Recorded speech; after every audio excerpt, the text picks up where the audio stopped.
महाकवि भवभूति विरचित उत्तर रामचरित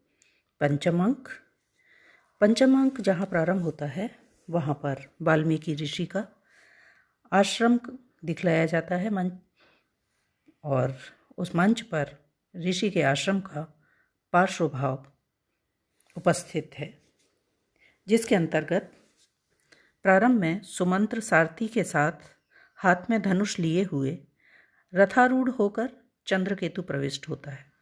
सुमंत्र और चंद्रकेतु लव के युद्ध कौशल से प्रभावित होते हैं और चंद्रकेतु को देखकर उसके सैनिक लव पर पुनः आक्रमण करते हैं, जिनका चंद्रकेतु निषेध कर देता है।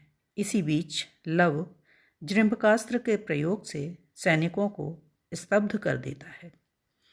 इस अस्त्र के प्रयोग को देखकर सुमंत्र उसका अर्थात जृंभकास्त्र का इतिहास प्रस्तुत करता है।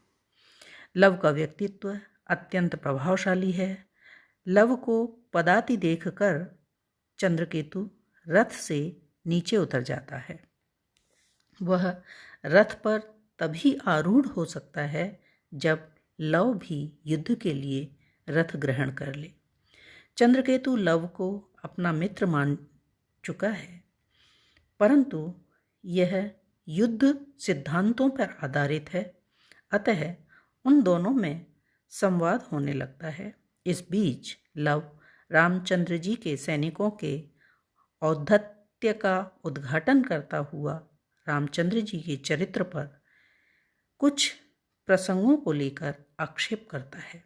इस पर लव तथा सुमंत्र में उत्तर प्रत्युत्तर होने लगता है, जिसको चंद्रकेतु निषेध कर लव पर साक्षेप व्यंग्य करता है। दोनों क्षुब्ध हो उठते हैं। लव चंद्रकेतु को युद्ध की चुनौती देता है। चतुर्थ अंक के अंतिम श्लोक में युद्ध का पूर्ण संकेत मिलता है तथा पंचम एवं षष्ठ अंक में युद्ध का वर्णन भी किया गया है, किंतु यह युद्ध रंगमंच पर दिखाया नहीं गया है। पंचम अंक में चंद्रकेतु और सुमंत्र की युक्तियों से इसका अनुमान किया गया है तथा अग्रिम अंक अर्थात छठे अंक में विद्याधर एवं विद्याधरी की उक्तियों से इसकी सूचना मिलती है। युद्ध वर्णन प्रसंग में भवभूति ने कुछ शास्त्रीय नियमों का अवलंबन किया है। भरत मुनि ने इस प्रकार के दृश्यों के विषय में अपने नाट्यशास्त्र में लिखा है। युद्धम राज्यभ्रंशो मरणम नगरोपरोधनम चैव प्रत्यक्षाणि तु न अंके प्रवेशकैः संविधेयानि। अर्थात युद्ध, राज्य का नाश, किसी की मृत्यु, नगर में उपरोध, ये कुछ ऐसी घटनाएं हैं जिन्हें मंच पर प्रत्यक्ष नहीं दिखाया जाना चाहिए, और इन्हीं नियमों का पालन करते हुए भवभूति ने भी जो ये युद्ध प्रसंग हैं उन्हें मंच पर नहीं दिखाया है। अतः इसकी प्रतीति कराने के लिए कवि ने पंचम अंक में कथन तथा उपकथनों एवं नेपथ्य आदि की सहायता ली है। इस अंक की तथा अग्रिम अंक की उक्तियां युद्ध का साक्षात्कार कराने की पूर्ण क्षमता रखती हैं। नाटक में युद्ध का भी अपना विशेष महत्व होता है।